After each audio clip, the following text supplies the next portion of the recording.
For those of you I haven't met yet, my name is Patty Movahill. I'm the executive director for the organization. Just going to run through a few quick housekeeping things first. Everybody should be muted. I think we set up the webinar that way, but just in case for some reason, if you get unmuted, please remember to mute yourself. It will help us with background noise. Second, we are planning to keep this tight, meaning we will end this at 1 o'clock. We've got a lot of information to provide you guys today, and our plan generally is you'll hear some updates from lobbyists and myself, and then we will reserve questions for the end. So if you do have a question, raise your Zoom hand, or you can even use the chat feature and type it in there. And staff is going to be tracking those. We'll try and call on people in the order that we see them. Fair warning, as of right now, there's 109 of you on the call. So I'm going to have to scroll to look for your hands raised. So please don't take it personally if you're called out of order. The purpose of today's webinar and every webinar that we do this session is to inform you guys of some legislative actions that are going to be of immediate concern to you. So is there something that's about to happen either in committee or with the full legislature that's going to negatively impact your city and others? We'll discuss it here. If we need your help talking with legislators, if we need you to testify, you will learn about it here in addition to our Friday bulletin that we send out through email. We're going to try and do these every single Friday during session. Most of them will start at noon, but fair warning, we know in April and May we have a few conflicts with other league events. So the webinar will happen on Friday, but the timing will change, and we'll make sure that's clear on our website. For today's particular webinar, what we're going to talk about first is homelessness funding. Then we'll discuss marijuana revenue, economic development incentives. We'll do a quick overview of our take on the governor's proposed budget, semiconductors, high energy use facilities, recycling collection expansions, opioids, and public records. So it's a meaty topic. We'll try and keep it to a high level overview so you can ask questions when we're done. So we're going to start with homelessness funding, and I'm going to kick things off with this. So Ariel Nelson, I don't know if she's on the screen yet or not. Ariel Nelson is our housing and land use lobbyist. She and I have been working in collaboration with the Oregon Mayors Association, otherwise known as OMA, for about a month, or about a year now, trying to secure homelessness funding for cities in Oregon. The OMA put together a statewide task force of 25 mayors that represented all regions of the state to try and identify what each city in Oregon needs in order to either respond to a homelessness crisis or to prevent one from happening within their respective jurisdictions. What came out of that task force was a unanimous recommendation that in order to respond to homelessness within the state, we need all 241 cities to partner with the state government. That partnership from the LOC and the OMA's perspective includes the state of Oregon providing a direct annual allocation of funding to every single city within the state. Each city would get $40 per resident with a minimum amount of $50,000. Those per capita numbers are going to be based off the latest population estimates from Portland State University. We estimate it to be about $125 million annually. In addition, there's a separate proposal for specific capital asks. So cities have identified specific projects. So the building of public restrooms, warming shelters, cottage clusters, et cetera, that they need additional capital funds for. We've had meetings with various legislators as well as the governor's office to discuss this proposal. The governor did announce her budget last week. She did not include the OMA's specific proposal within that budget. She sees her budget as being complementary to our ask, but our ask is not specifically included in there. And while we at the League and others applaud the fact that the governor wants to provide historic funding to address Oregon's homelessness crisis, we don't think it goes far enough. Essentially, what we think the governor has asked is that she's going to funnel more money into the same buckets that have always been used to address homelessness. We think those buckets are leaky and flawed, and that essentially we're going to end up with the same result that we've had before. So we're pivoting, we're continuing to work with legislators. We're going to have meetings with our county and CAPO officials and partners to try and develop some type of more meaningful conversations with the legislature so we can continue to try and get you direct funding so that you can do the solutions that you know will work on. What this means for you guys is that if you're supportive of the OMA proposal, or if you're just supportive generally of direct funding to cities so that you can create your own local solutions to address or prevent homelessness, is that you have conversations with your state representative and your state senator. If you need help identifying who they are, let us know. If you need information on the specific funding requests or capital projects, shoot me an email and we can give you that information. But we've got about 30 to 60 days to try and push why this direct capital funding is our best shot of making some headway with the homelessness crisis we have here in the state. For those who aren't familiar with the proposal, it is designed to be flexible so that cities can use it for both response and prevention efforts. So if you're looking at affordable housing problems and you see those as a precursor to having a homelessness problem, the ask has been designed so that you can use it for affordable housing projects as well. That's what we've got going on with the homelessness stuff. If we want. So with homelessness, that's where we are. Ariel and I will both be available later today if we have time to take some questions and answers if you have them specifically. But I'd like to move to marijuana revenue.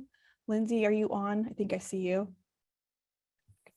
Lindsay's our new tax and finance lobbyist here at the League of Oregon Cities. She's going to give us an update on two pieces of legislation that relate to marijuana revenue. Lindsay? Yeah, hi everyone. Patty just introduced me, but I'm very new, taking over what used to be Mark Garst's portfolio in tax and finance and economic development. So I think you all are aware of the impacts that Measure 110 had on cities and the reduction in revenue. There are two bills in the legislature right now that are sort of working to address this problem. One is HB 2089, and this changes the distribution formula of the state marijuana revenue and where it goes. It essentially increases the amount that goes to cities, counties, and state police and removes the other parties that used to get some of that funding, takes away the school portion. So ultimately that would increase the amount of marijuana revenue that comes to cities. LOC is supportive of that measure.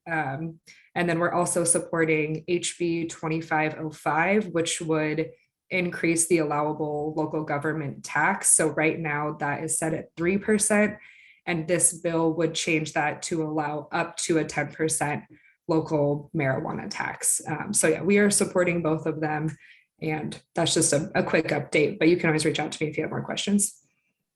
Thanks, Lindsay. And I don't want to pivot away from you. I want to stay with you if you don't mind. If you can give everybody on the call today an update on some of the important economic development incentives that you're trying to make sure gets renewed for their benefit, that would be helpful as well.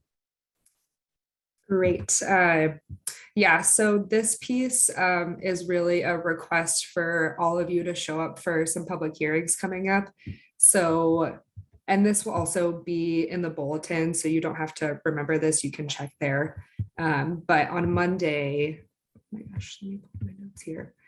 So we have extensions of the Enterprise Zone program, and that is, let's see. So extensions of the Enterprise Zone program, extensions of the Rural Enterprise Zone program are both up in the Senate Committee on Finance and Revenue on this coming Monday. So we just really want to make sure that city voices are heard in that conversation. I think, you know, if you're familiar with these programs, you know what the big impact they have, and you know that we need to keep these tools that cities have to attract development. So again, there are instructions in the bulletin on how to testify, but we just want as much city support in that public hearing as possible. The committees do have virtual testimony right now, so no matter where you are, you can still virtually testify, and virtual testimony and written testimony is great. We just want them to hear the stories about how these economic development tools are helping our cities. Thank you, Lindsay. And one more thing I'd like you to talk about, if you can you give us an overview high level of the governor's budget and what we've seen in it so far, please? Yes, so it is a big document. It is 475 pages. So this is going to be a very, very, very top line overview. But the governor identified 3 priorities for spending. Patty talked a little bit about the housing, but it's housing and homelessness, mental health and addiction services, and education and childcare. So, you know, that might not be a surprise to everyone that those are her 3 priorities, but, you know, she lays out kind of specifically what she wants to do in those 3 areas. I would say, interestingly, she has said in that budget that she is going to essentially keep some funds that otherwise would have gone into state reserves to fund her priorities. And then I guess also of note is the economic outlook that is in the budget. It does factor in for a small recession to happen this summer. This is something that economists have been talking about for a couple of years, that with the high inflation that we're experiencing, it probably is going to lead into an economic downturn. So the budget does, or the economic outlook does factor that recession coming at some point this year. And in the bulletin, there's also links to summaries and the full governor's recommended budget if you would like to read more. Thank you, Lindsay. I appreciate that. We're going to still talk a little bit about funding, but we're going to pivot direction a little bit. Jim McCauley, LOC's legislative director. Jim, if you're on, can you give us an update on where we stand with semiconductors? Yeah, sure. Thanks very much, Patty. Hello, everybody. So Jim McCauley, Legislative Director here.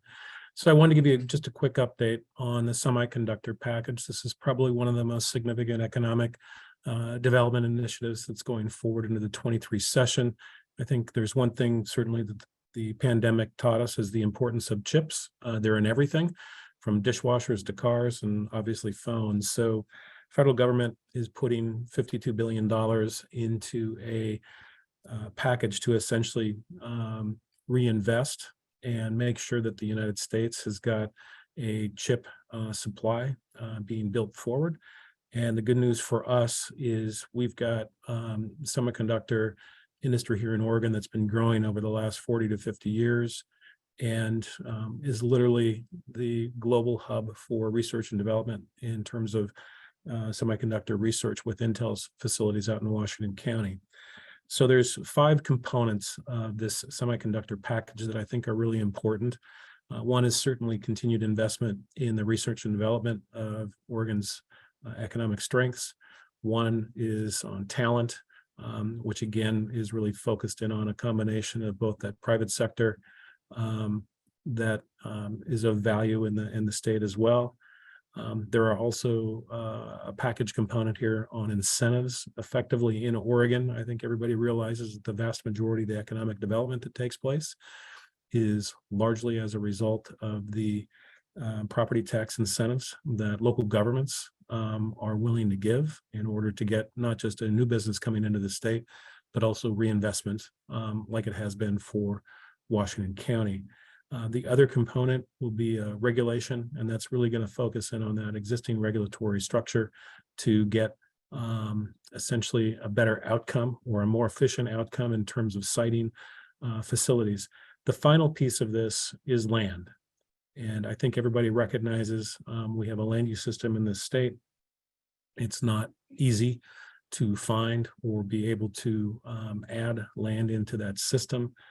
And a lot of the focus that this semiconductor package is going to be looking at are really large sites, 500 acres in size. They're trying to identify 2 of those sites, at least in the state. There's a series of criteria that they, of course, have to go through.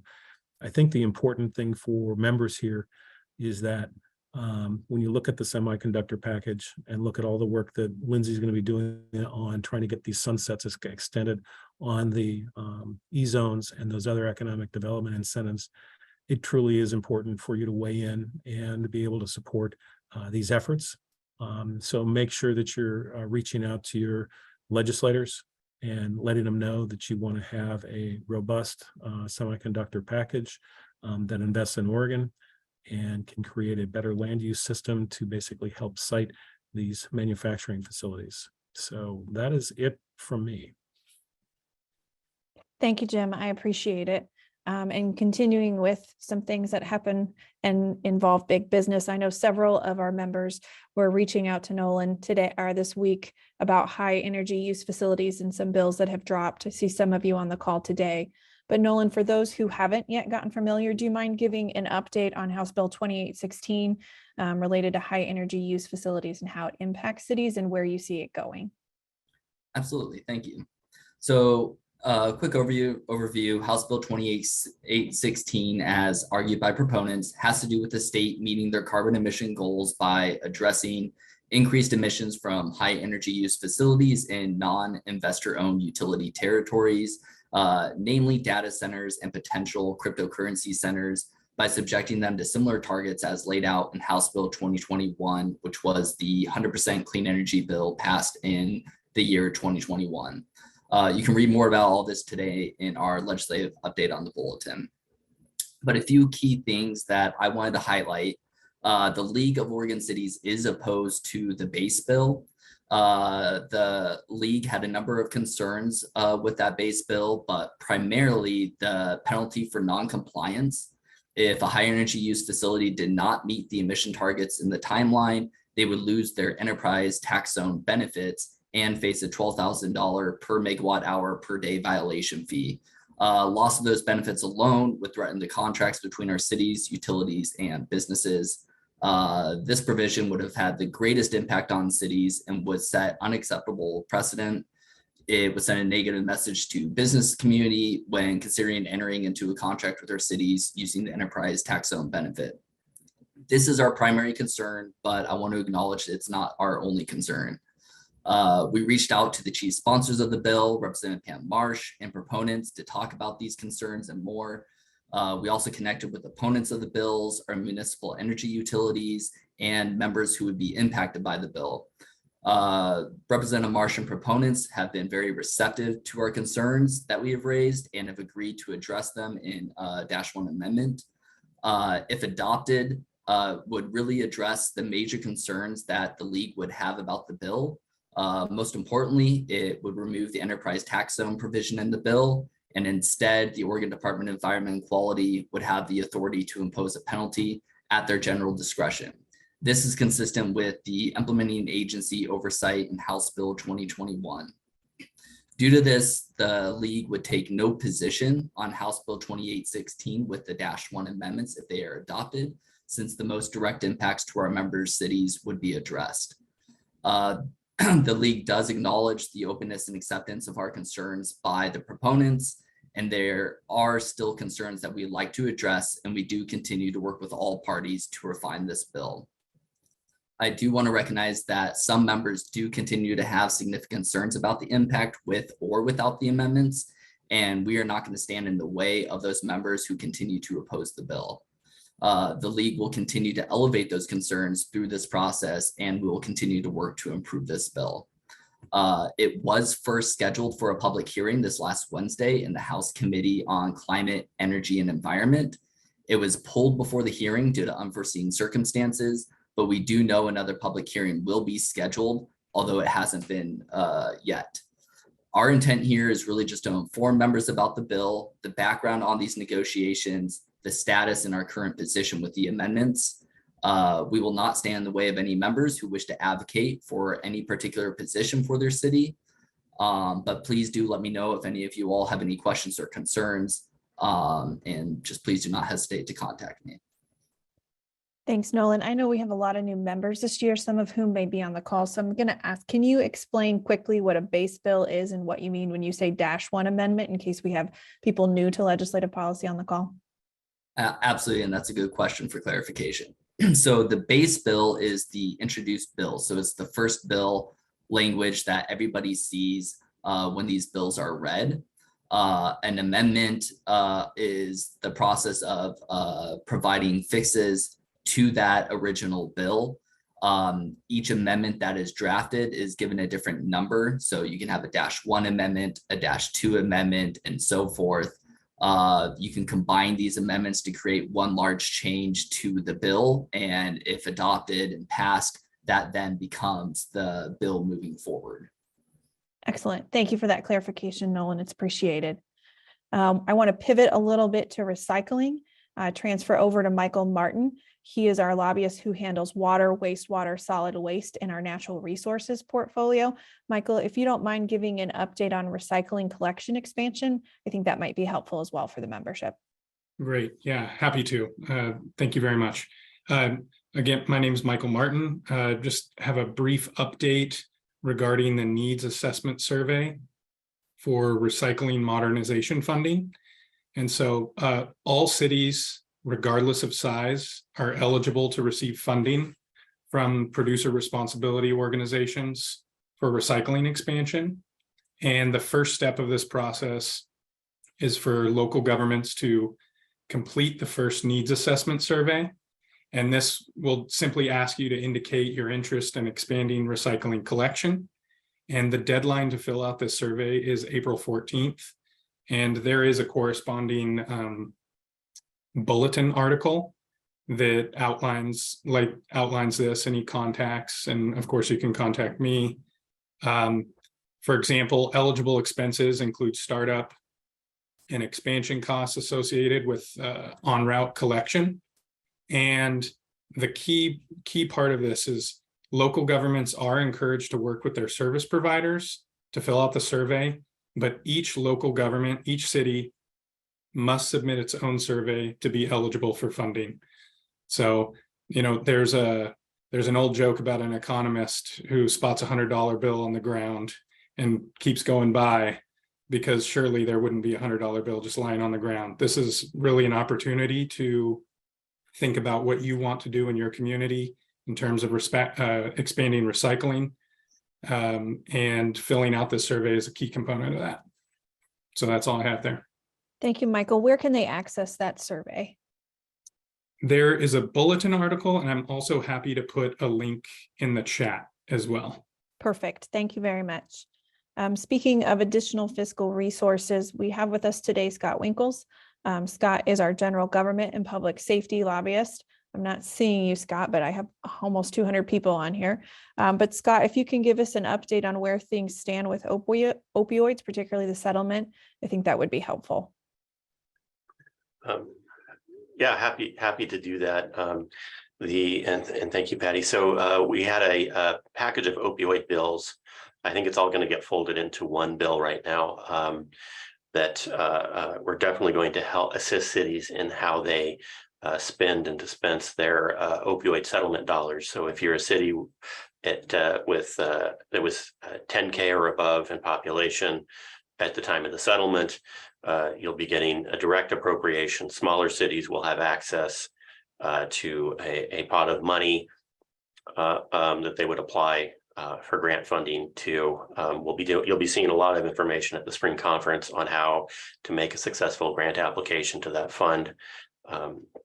We're working closely with OHA on that piece, but the bills that were up on earlier this week are really a bright spot in a somewhat bleak picture when it comes to Oregon's response to the addiction crisis.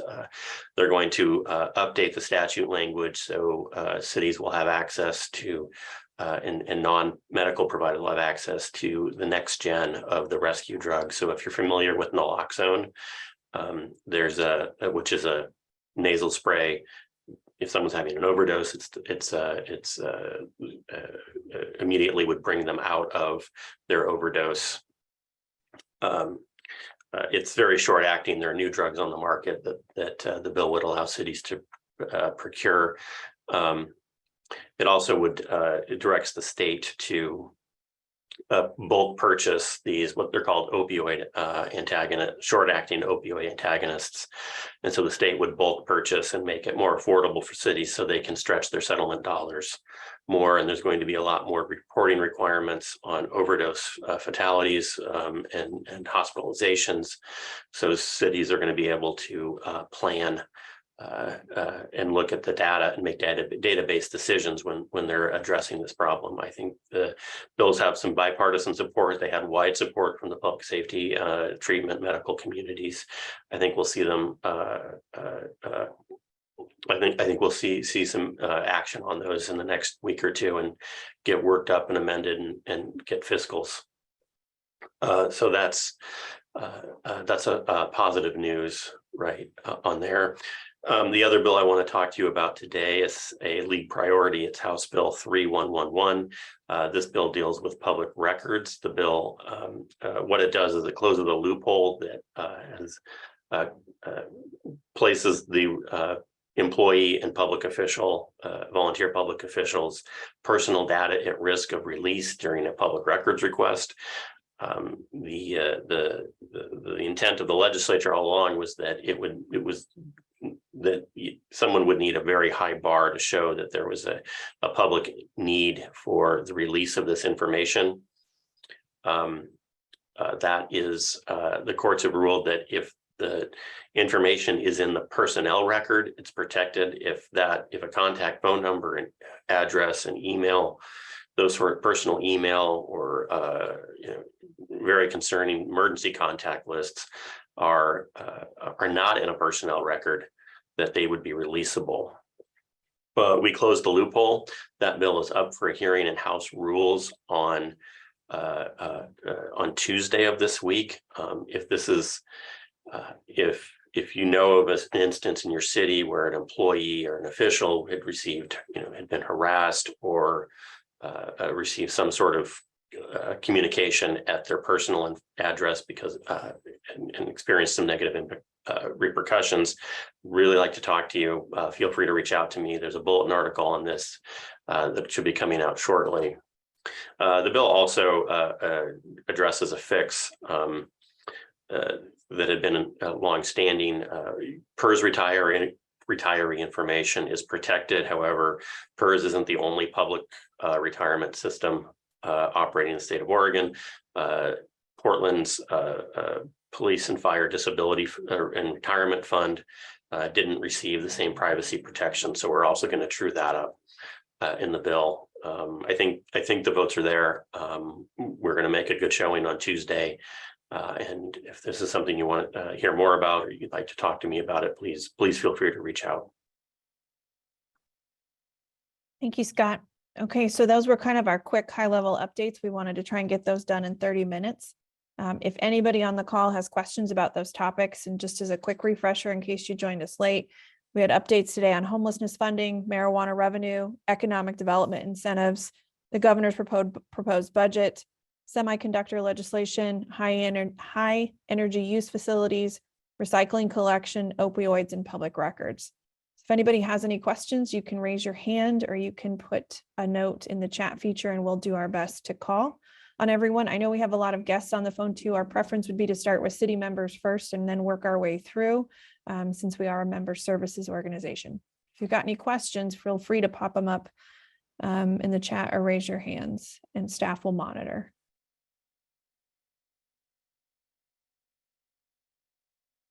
If there are no questions, we will end early. Actually, there we go. Yeah, I'm sorry. I'll stop and let Okay. let us go. Yep, Mayor Cross, I see your hand if you want to unmute yourself. Hi, Patty. One of the things that I wanted to find out about, as far as I know, there aren't any other states that are handling homelessness in the way the OMA has presented it. And so I'm curious if we can approach this as, for lack of a better, a brand new way, a way to deal with the issue that can be a model for the rest of the nation. And possibly that's a good way to keep selling it.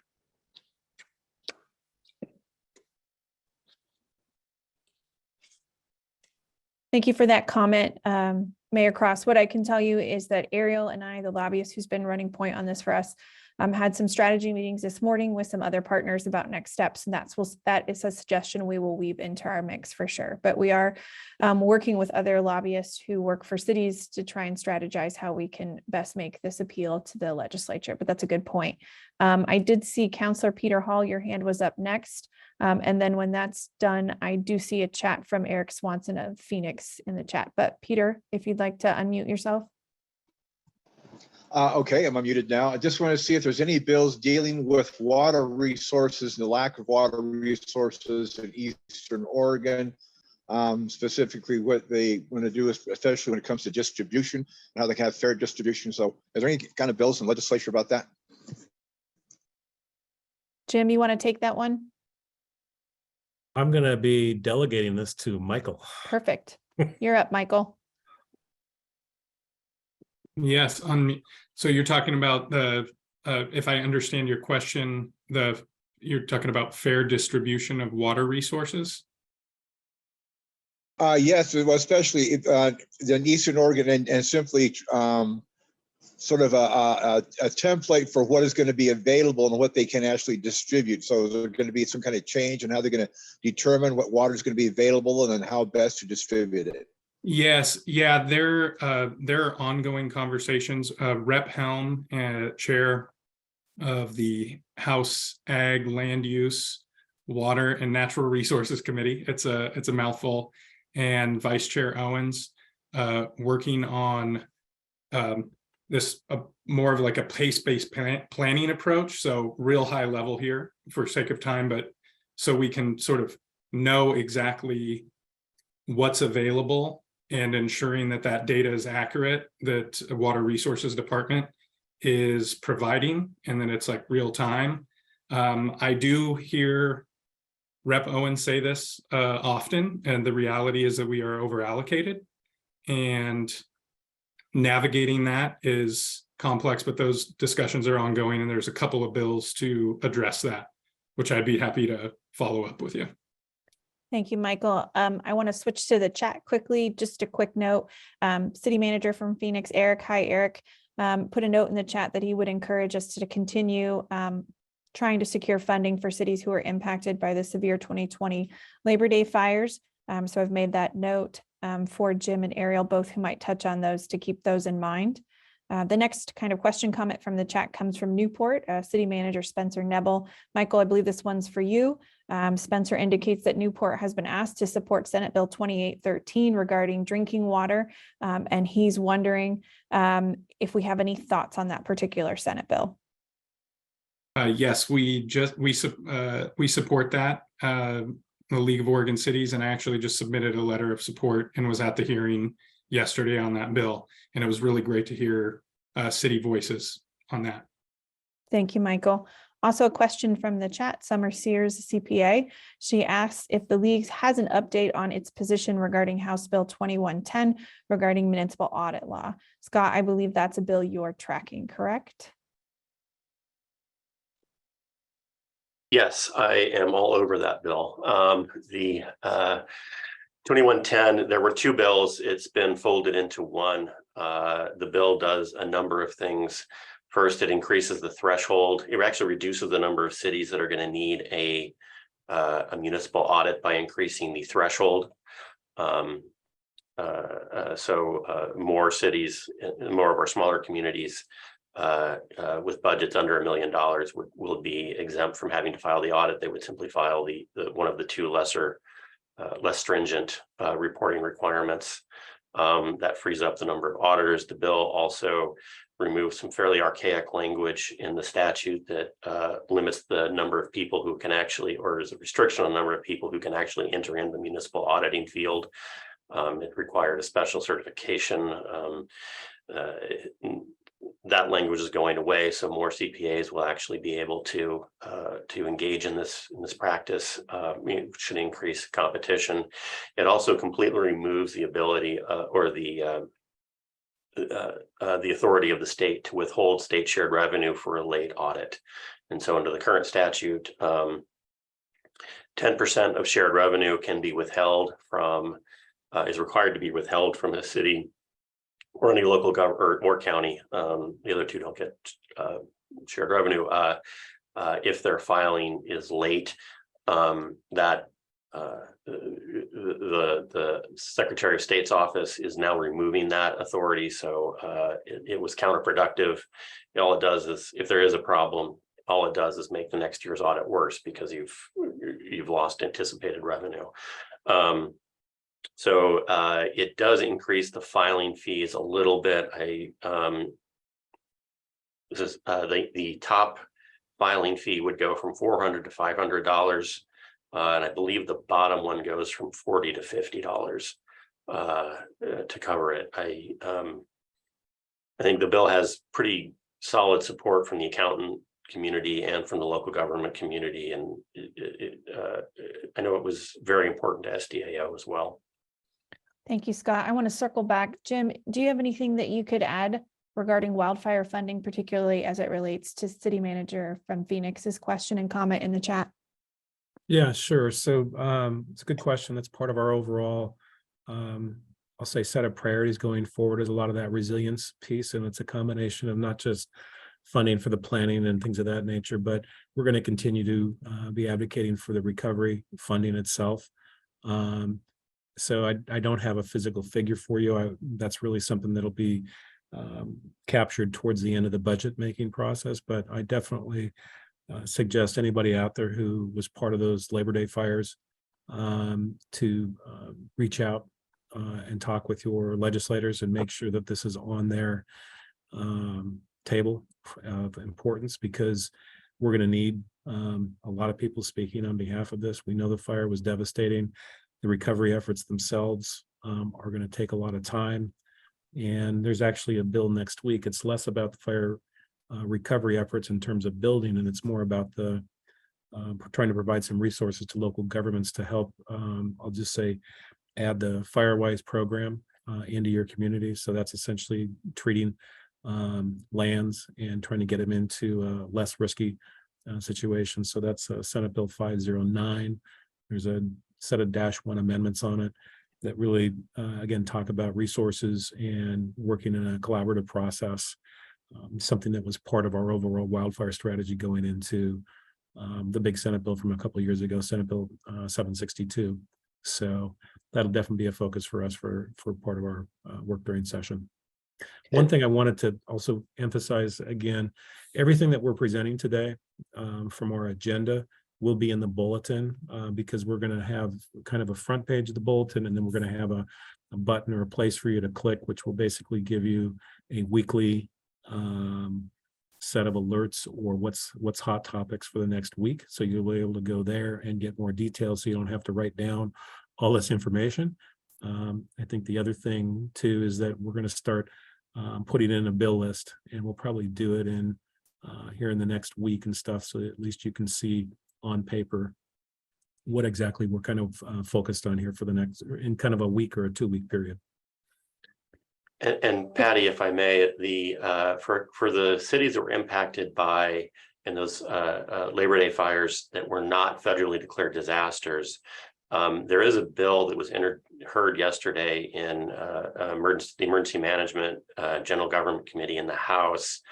I just happened to be in the room for it. It wasn't our bill, but what it does is allow for people who had lost uninsured property in those fires to file amended tax returns for those years and get the deduction for that lost property.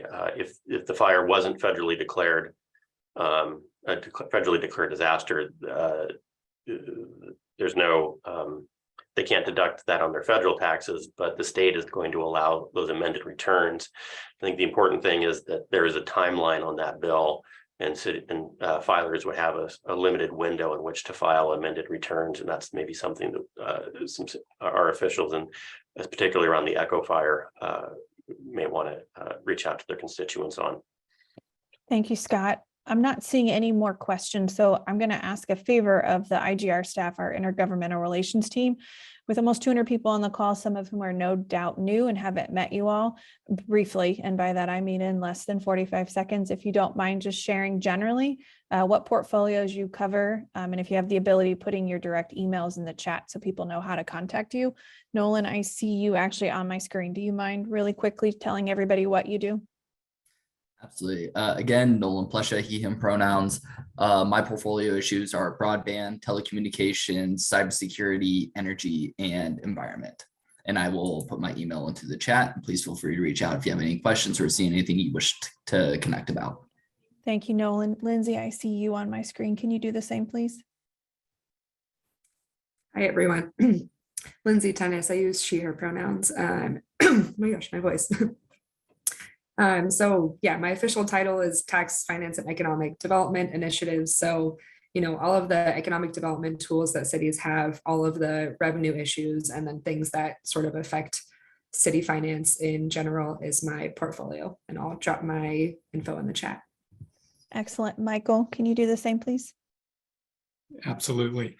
My name is Michael Martin. I'm the league's lobbyist covering water, wastewater, and natural resources and solid waste. Thank you, Michael. And you'll put your email address in the chat too. There you go. Ariel, I know you're joining us as well. Maybe. Hi, everyone. Sorry, family obligations are keeping me from being on the computer today, but I am your lobbyist for housing, land use, and development issues. There are a few bills in the bulletin to take a look at, nothing earth shattering, but we know that there are a lot of development level bills coming, so stay tuned. I also want to make sure folks know there's details in the bulletin, but we are holding a weekly Thursday noon meeting for those who want to dig into the kind of wonky policy technical details of any of those development related bills. So reach out to me if you're interested in that. Thanks. Thank you. And Ariel, since you're kind of more remote than normal, I'm going to put your email address in the chat for everybody. So they will have it. And then Scott, if you want to tell everybody who you are, that'd be great. Good afternoon, Scott Winkles, and I'm your lobbyist for all things related to human resources. So any way your city interacts with their employees in the legislature, and then also general government. And general government is kind of our catch-all committee for public safety, ethics, public records, liability issues. Yeah. Thank you, Scott. And last but not least, Legislative Director Jim McCauley. Yeah, thank you again, Legislative Director. I've got the shortest portfolio of everybody. So I have transportation, that's my focus. I also have wildfire, and then obviously support for everybody else on the team. Feel free to reach out to us at any time. This session for the first couple of weeks has been a little chaotic. It's probably going to continue to be. A lot of the committees right now are trying to move through, I'll say effectively, committee bills as quickly as possible before they start moving other legislation through the process. So stay tuned to that. They are making it easy for you again to be able to offer testimony. Every committee I've been involved with thus far has provided the opportunity to virtually testify, and it's been actually working out really, really well to see a combination of both virtual testimony as well as in person during that time frame. So I think that's certainly going to be the model going forward. So don't feel like you got to drive all the way to Salem from wherever you are. I think the other thing too is something we always emphasize is that, you know, your grassroots effort is certainly focused during the session, but it is the entire year. There's a lot of time to meet with these folks when they come back into district, especially on the weekends for those who hold coffees or other meetings in the public. That's a great way to engage and provide that educational component. And I think coming from another elected official, especially at the local level, that will continue to be incredibly helpful for us in our advocacy efforts. So let us know if there's something that we're missing, or if you see something out there that you got questions on. That's what your government affairs team is about. So thank you. Thank you, Jim. And just so everybody knows, when you sign off here, if you check your email addresses, if you're somebody who gets our electronic newsletter called The Bulletin, it should be in your inbox now. 3 quick things, just so everybody knows. We will be doing President's Roundtables. That's essentially a large regional meeting in each of your regions, all 12 regions of the state. Those are being hosted by President Steve Calloway. He's the mayor of Hillsborough. Those will begin on February 15th in Toledo, and they will run through about the second week of May. If you're interested in attending those, you can find those on the League's website. Mayor Calloway will be providing information on the 5-year strategic plan for the League of Oregon Cities and taking feedback from all of you on what you hope to see from your member services organization this year. For those of you that are interested in federal policy, if you are interested in that and wish to consider attending the National League of Cities Congressional Cities Conference, we encourage you to do so. So far, we have about 60 members from cities in Oregon who are traveling to Washington, D.C. Those dates are March 25th through the 28th. Oregon will hold a series of informational sessions during that thing. We'll have an Oregon-only banquet on Saturday night, and then Jim and his team have reserved us a conference room in the United States Capitol where we will meet with our federal delegation. If you need information on how to sign up for that, just Google National League of Cities. It'll take you to their website. You can find information on Congressional Cities Conference there. And last but not least, before we sign off of this week, for those of you who have been to our spring conference before or those who haven't, we will be hosting a 2-day spring conference April 25th and 26th in Seaside, Oregon on the beautiful North Coast. And we would love to see all of you there. Registration will be opening shortly because it is a smaller conference. Registrations will go fast. There is a cap. So if you're interested in it, please make sure to register within the first week or two so that you ensure a spot. And last, I will just close by thanking all of you for everything you do for your cities, everything you do to help make our jobs easier by supporting legislation when we ask and explaining legislation that is difficult for you to implement also when we ask. So please come back same time next week and we'll be here with another legislative update. Thank you all and have a great weekend.